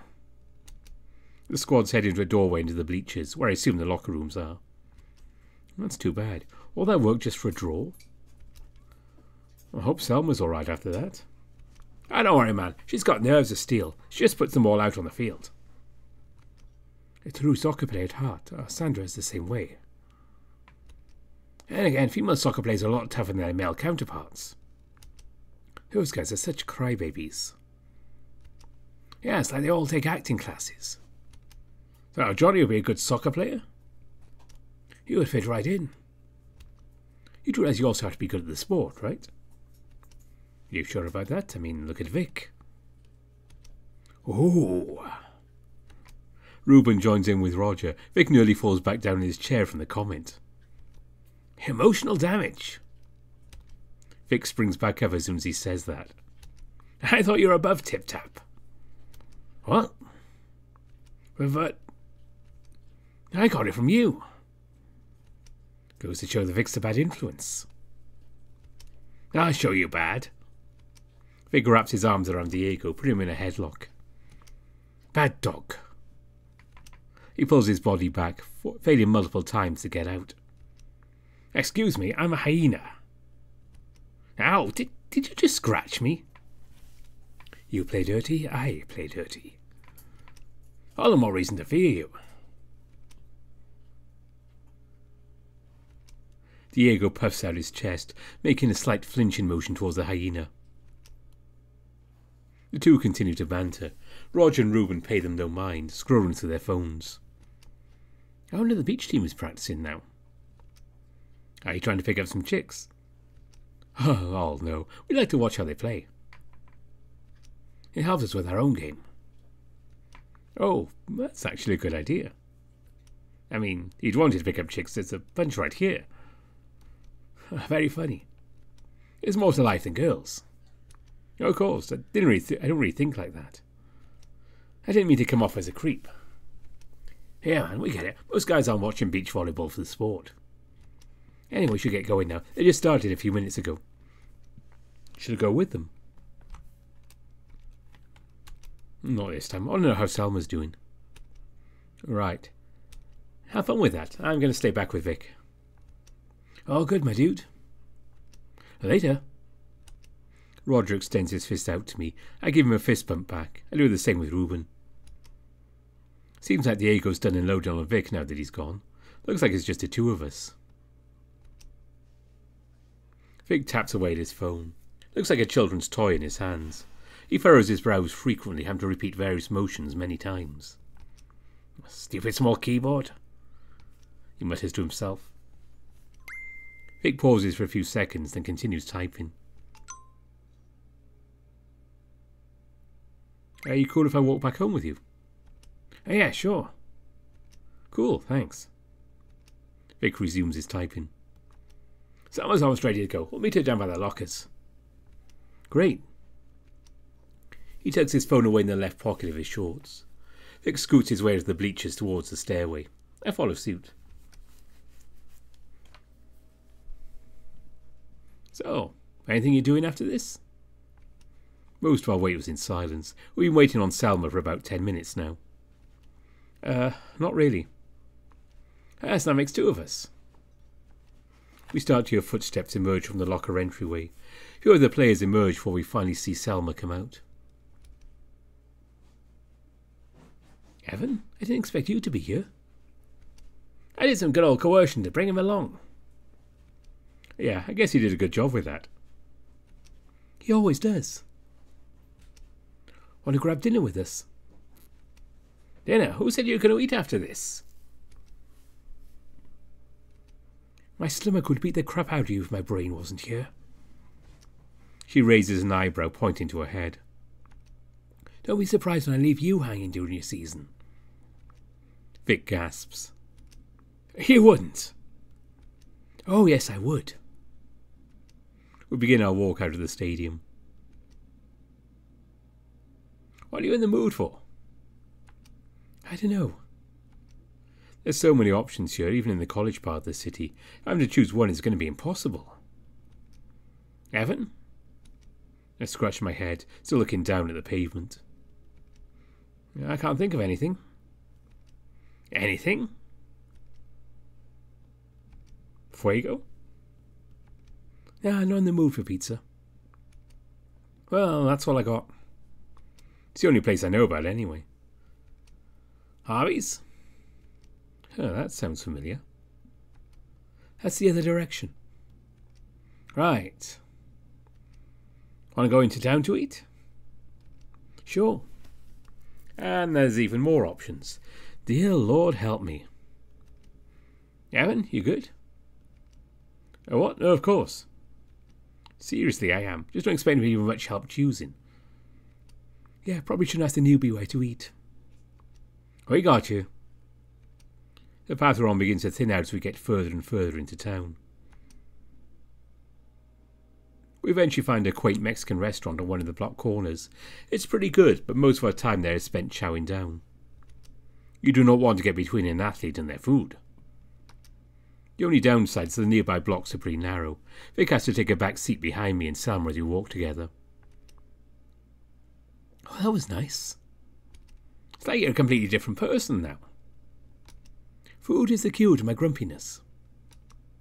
Note that, Evan. Okay, noted. That makes me wonder. If you shake it out of her, does that reverse the cure? You wouldn't. Now try me. Vic wraps his arms around the white vixen. Selma makes an exaggerated gasp. I guess it's normal for them. How dare you? And shake. Selma's angry frown turns into a grin. She struggles in his arms. Selma begins looking around Vic's body for weak spots. Doesn't take long for her to find. She elbows the hyena in the gut, sending Vic a few paces back and her a few steps forward. Selma flicks her hair with one hand and puts the other on her hand. A silly boy. Both of them chuckle. I laugh a little too. Vic dusts himself off and gets up. He's about to put his arm around Selma again when... Hey, hands up where I can see them. I hear a voice shout in the distance. Were they talking to us? You hyena, hands off the girl. The voice comes off sharper this time. In the same direction, the officer runs towards us and gets between Vic and Selma. What the hell? The officer pushes Vic back with one hand on his chest, his back facing Selma. You know what you did can be considered assault. What are you talking about? We're just horsing around. He turns halfway to Selma. Do you know this man? Yeah, he's my roommate. Mm-hmm. He nods and waves over a second officer. Watch over him when I talk to the young lady. The first officer takes a few steps, motions Selma to follow him. Don't move. They continue to walk away. The two of them head over at the end of the block. What is going on? Care to explain why you grabbed that woman against her will? Against her? It was play fighting. She was laughing with us the whole time. The second officer remains unfazed. Always a man forcefully grab a smaller woman and not let go. Well, that's ground to assault. Vic lets out a heavy but forceful sigh. Do you understand why? Yeah, I get it. The officer turns to me, finally realizing I'm here. His scrunched up face loosens when he sees me. Do you know either of these people? Yeah. His lips purse again and his eyes squint. Is that a yes? Yes, I know Vic and Selma. I met them a month ago. We've only really known each other a week or so. That's all I need to know. Okay. Hope Selma's not getting the same treatment as us. Thank you for your time, ma'am. They won't walk back to us. As a college town, but that's an excuse poor behaviour on the streets. I don't see you putting on any shenanigans like that again. Got it? Yes, officer. Was it just as rude to you? Actually, no. The cop treated me like a damsel in distress. Pulled me away so I wasn't threatened by you. Told me I should carry pepper spray for situations like these. Ah, well, your hands are tied already. Selma huffs, making a grin. Beats me. Told him again that we're roommates and good friends at that. He's still sceptical and said to report anything like this to our local department. Of course he would. That's strange. I haven't seen a police officer like that stingy with someone before. Well, you're a scary-looking giant, so I guess that makes sense. But also, our cops don't like hyenas. I've seen reports of hyena targeting from cops. Mark's dad always chipped that up to hyena-on-hyena violence. You guys always get to the worst. We start to walk back into the college town. You don't have to tell me. Driving through a suburb is like being in Mission Improbable. There were 5 times at least where I got pulled over for suspicious behaviour there. What were you doing? I was going to visit friends. Why does it matter? Because...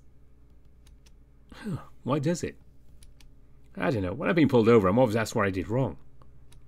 It's such a dumb thing for them to ask. A criminal isn't going to give a response. A typical person knows what they did already, so it's redundant to answer. If they didn't, they should just tell them. Like, why even ask? Probably for the dumbest survey ever. She puts on a cheesy, deeper voice. How many citizens can guess their crimes? The number will shock you. My cops are any better at it. I don't know how Marcus would feel about this if he was here. He always becomes quiet when the topic of police comes up. Shoot, Marcus. Is he doing okay? Evan, our house is a block away. You can stay and hang with us if you want. Oh. Yeah, sure. Let me text Marcus first. Should I invite him? Sure. Hey, Vic invited me to hang with him and Selma. Want to join us? As soon as I send it, we arrive at their place. After you. She lets Vic and me in first before coming in and closing the door behind us. Vic walks over to the TV and pulls out a gaming console from the frame it sits on top of. Selma takes a seat on the living room couch. I follow suit. Hope she's doing better from the match earlier. Should I talk about that with her? Can't hurt to give her some encouragement. I think it's nice to know someone else has gone through similar things. A tough game, wasn't it? Yeah, you could say that. Sorry it didn't turn out the way you wanted. Oh, don't worry about it. You win some, you lose some. Okay, how are you feeling about it? Kind of bummed out about the missed opportunity. Would I have loved to make the winning goal? Obviously. I put my best foot forward. Literally. Oh, shut up, you. And things didn't line up in the end. How do you handle defeat like that? Or, not winning, technically. I've learned to keep a short memory with that stuff. Thinking about it holds me back from playing in the now. Don't get me wrong, it still sucks. True. Do you ever worry about the odds being stacked against you? Oh, what do you mean? The guys would tell me that the playoff committee gives you the shaft or something like that. Is there a certain region that dominates women's soccer? Selma starts to think, looking down at the carpet. Probably the East Coast, maybe the Northwest on a good year.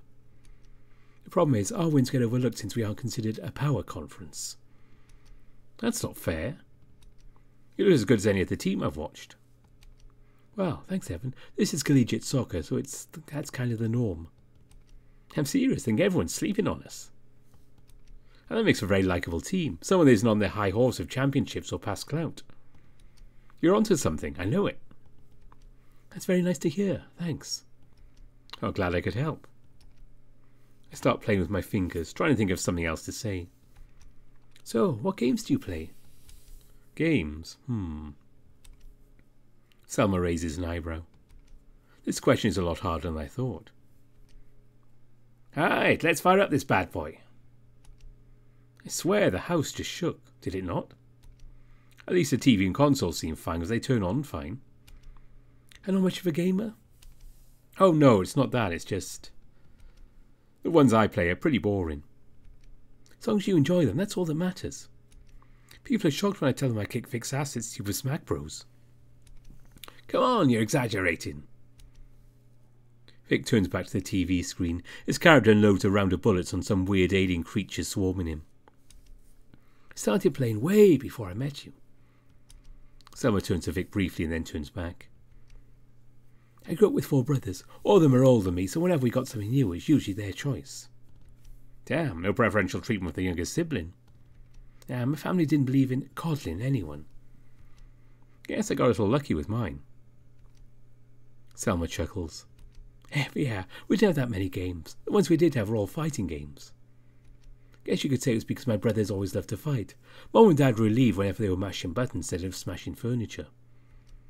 Maybe that many brothers must have sucked. I only have one brother, but also 2 sisters, so it got pretty hectic at times. You have any sisters? I wish. So you were the youngest of 5? Uh-huh. Yeesh. At least it gave me the fire to prove myself. Took me a while, but eventually I got pretty good. Nice. Wasn't so nice to my brothers. They'd be so pissed whenever I beat them. And of course I'd be blamed for their temper tantrums for irking them on. That sucks. Why?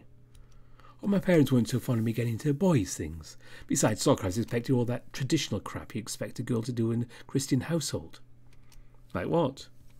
Oh, making dinner with Mom, babysitting with my parents' friends, cleaning the house. Your brothers didn't help clean at all? Nope. That's stupid. I thought all kids did those chores. My dad set up a rotating chore schedule for me and my siblings. When one of us complained about it, he told us our house was communism and he was a dictator. Selma laughs at that. Someone's a bootlicker for capitalism. It probably sucks because the taste trickles down. He's still looking at the TV as he says that. I snicker. He's just very passionate about the free market. What does he do? He's a bank teller. Ah, that explains it. The enemy owes my dad for the shit loan they gave us. Huh? Crap. Vic's character falls down dead. The TV screen fades to black. I got the next objective, at least. We could do something co-op together. Evan, what do you play? Crafting games. What's wrong with that? We have our share of those. Vic was the one who got me into it. But I forgot, does Cavecraft allow multiplayer on the console? Yeah, there's a setting for that. Sounds good, Evan? Sure. Sorry, I didn't want to come off as lame. No need to worry about that, man. We're not picky when it comes to our games, right, Vic? He nods. I'll get that set up. Vic takes out the current game and puts in the disc for Cavecraft. Our couch shifts as Vic sits down between us. How do you get into Cavecraft? The game's logo fades into the screen, a giant blocky grass mountain panning in the background. Everyone was playing in middle school. Our school's computer lab had 2 or 3 computers with the game on it, so all of us like moths to a light to get on it. Vic selects the multiplayer option. Selma turns the controller on first and selects player 2, while I follow suit and join as player 3. Yours had it. None of my middle school computers had it. Then again, we had 200 students, like a dozen laptops the entire school shared. Did like yours around on the cart too? Oh, yeah. Just like the TVs. Just like the TVs. Those things were so bulky, they probably protruded at least a foot from behind the screen. But it was so awesome when our class got to use it. Actually, I think that was my elementary school. There's a brief pause. During that, Vic selects the world and the game's loading screen appears. Oh. I mean, my middle school was a K through 8. In tiny Catholic schools, I'm pretty sure we had a shoestring budget.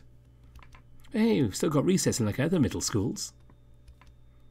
I'm not like other middle schools. Come on, did you really have recess in middle school? Yes. Define recess. Ping pong. Anything else? Sword fighting. Sword fighting? Hey! How did you get that sword? Oh, found it. Found it? We just started a new world. Oh, really? Vic's character enters the cave entryway. You built an underground home? Like it? Oh, yeah. You got shelves, crafting tables, you have everything. Should have known you're going to choose the frat cave world.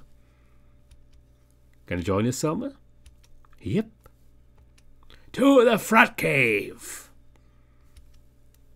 Selma and I move our characters forward into the cave. Oh, you stacked your furnaces. Yes, sir. I open up the furnace. Can't believe you managed to fit 2 side by side next to the item boxes. Mind if I make my own weapon? Sure, just don't go waving around carelessly. Of course you would say that. I limp the 3 bars of iron and merge them with 3 corresponding sticks. Selma starts to walk away from us in-game.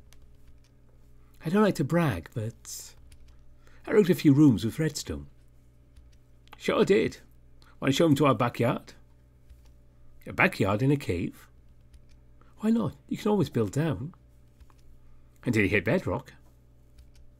True. Or if you're under a giant mountain like this. Vic's character pulls out a pickaxe and begins chopping. See? Extended ceiling. Nice. So, let's see what's in the backyard. Selma flips a lever. What seemed to be an ordinary wall recedes upwards, giving us a wide opening to a massive space. A volleyball court? You know it. Is it functional? See those tiny pools behind the service lines? Uh-huh. Add some dynamite, it basically becomes a jousting match. Ah. But wouldn't that kill you? Why don't you give it a shot? Ready? He places 4 blocks of dynamite next to me. 3, 2, 1. How am I not dead? Instead of getting the death screen and flying in the air. Selma and I started to meet just above the net.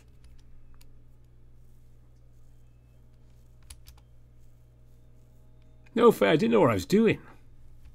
I thought you knew how to play volleyball. I moved my character back on screen. Well, not like that. But I think I get it now. Want to see me and Selma do it? Oh, yeah. Perv? No, not like that. Hey. Selma, keep that sword to yourself.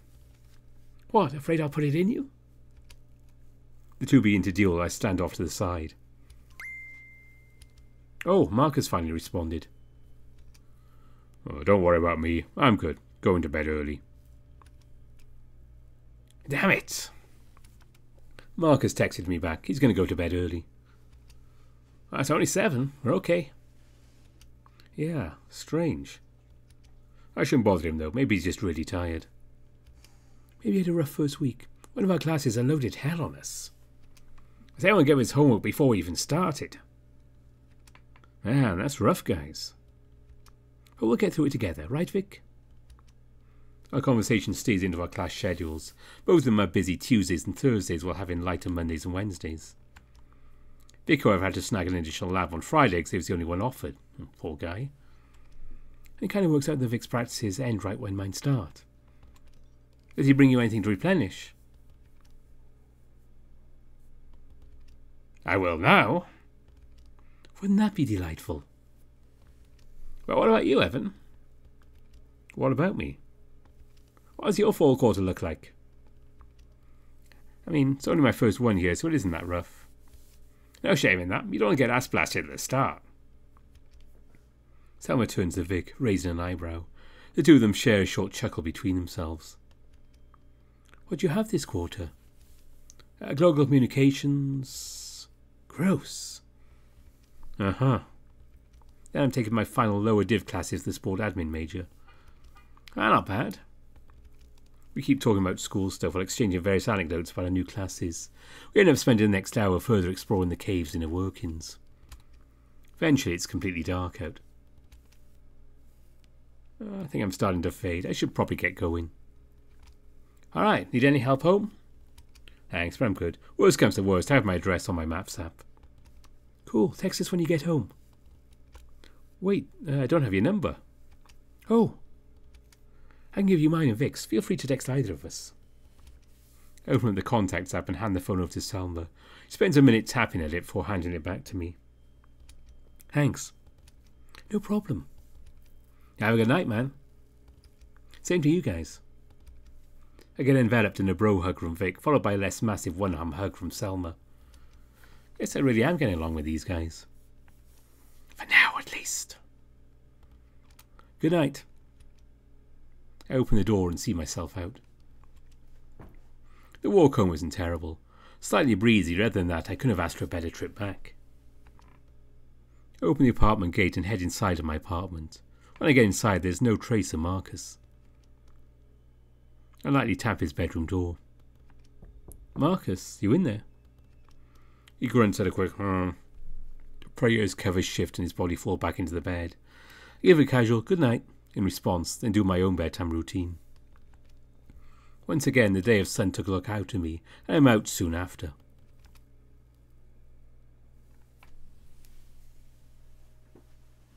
To be continued.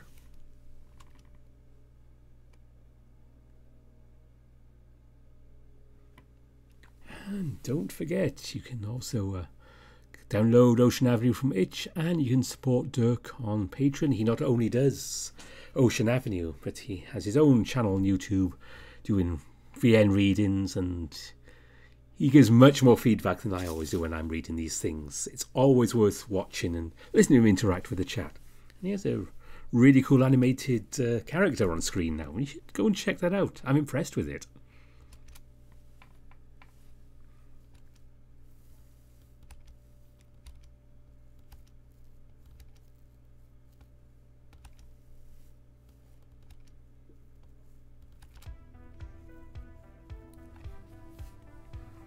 So that was the latest update from Ocean Avenue, and rest assured when we get another update out, no rush Dirk, I'm just saying whenever it comes out, we'll be doing the video again for that.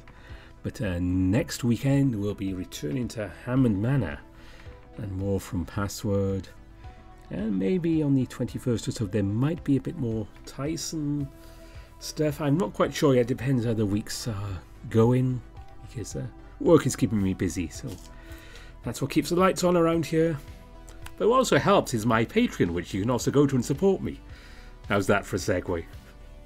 Oh, seriously, if you feel you can help, it's quite welcome. Don't forget Dirk's Patreon and all the Patreons for the VNs I do. I'm sure they would all very much value your help. I know I would if I was doing the the end like they do. I'm just tinkering with things right now.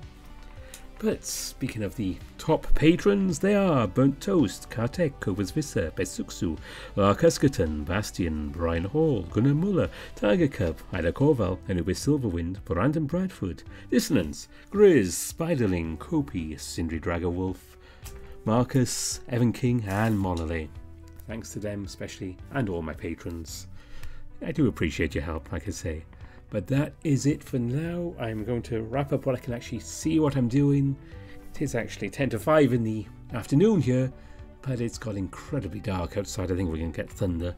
So I'm going to wrap this up now before anything else happens. So once again, thank you for watching. Until next time, bye for now.